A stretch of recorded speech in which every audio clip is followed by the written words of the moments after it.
Hello everyone, welcome back to my YouTube channel. My name is Becca Marino and I am a soul mentor here to guide you back to the magic within your soul.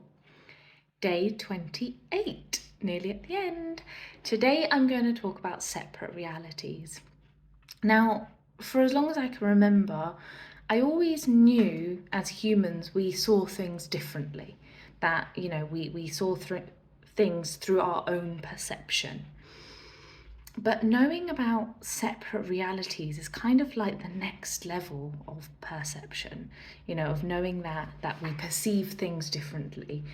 The way I like to talk about it is that we're all living in our own individual realities created by the thoughts that are running through our minds in that moment. So because it's a thought, we live in a thought created world, and all our thoughts are different, and then we take each thought however we take it, whether we take it seriously or we know it's just a thought and we can kind of just move on.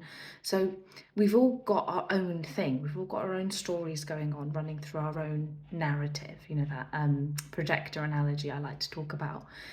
So when people do things that you think, why on earth would you do that? Once we know, they're living in their own separate reality. Like, not only are they perceiving things differently to me, they're actually living in a completely different world to the one I'm living in. So if I'm living in a world where I know it's all thought, or, blue is the best colour in the world, for example, something, there could be someone else who despises the colour blue. And that would make no sense to me if I believed we all saw things the same. If I believed that, we all have thinking and blue is the best colour in the world, and that's a fact. So everybody should be thinking that too. So knowing that people are living in separate realities can allow us to have compassion for people.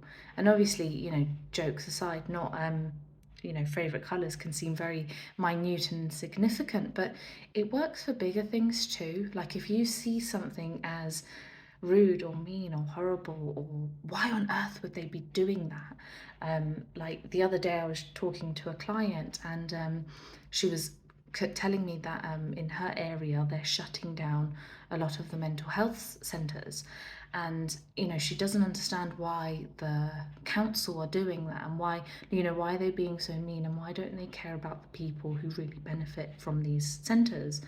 And the way I see it is it's not condoning what they're doing. It's not saying that's the right thing for them to be doing, because I don't know what's right or wrong for that council, for that area, and I also don't know what they have in plan, like what they have in store for knocking those things down in the first place. But what I see is there is a thought story, there is something happening for them, for the people on the council, that it seems like the right thing to do to shut these down.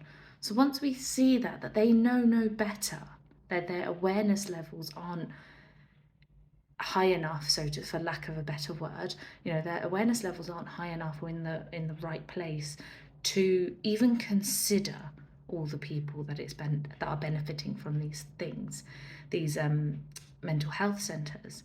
And so them knocking it down, it makes sense to them. It just, in their world, with their thinking, it makes sense.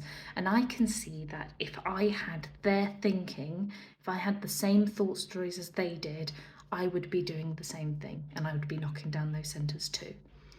But because I don't, and I live in my narrative, I live in my separate reality, I see things differently, and I can see both sides. I can see how these centres would benefit and are benefiting people, and I can see the side that maybe there's something else in store that they're going to build, but obviously this is all second guessing. The main point is that you can't expect you can't expect people to do something that is just not in their thought stories, that is just not in their mind to do. It doesn't occur to them. So when we look at things like that, for example, if a child hits a younger sibling, or you're telling them to get ready for school and they're just not doing it, in our minds as the adults, we could probably think, oh, you're deliberately not listening to me, you're deliberately faffing and making this 10 times harder than it needs to be. But in their mind, they could just be not hearing what you're saying, or forgot that you told them to put their shoes on.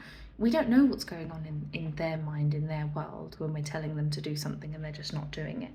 So in that sense of knowing about separate realities, that we're all, 8 billion of us, or however many of us there are, we're all living in our own separate realities. So when we know that, there can be a lot more compassion in the world. It's like, oh, that's how you're seeing things. Okay, that's interesting. I don't see it that way, but that is interesting that you see it that way. And then it leaves more room for that love and compassion and understanding as well. And even if we never agree with somebody else, and that's not what this is about. It's not about mindlessly agreeing with everyone. It's just stopping a minute before we judge other people. So yeah, I hope there was something helpful in today's video, and I will see you again tomorrow. Lots of love. Bye now.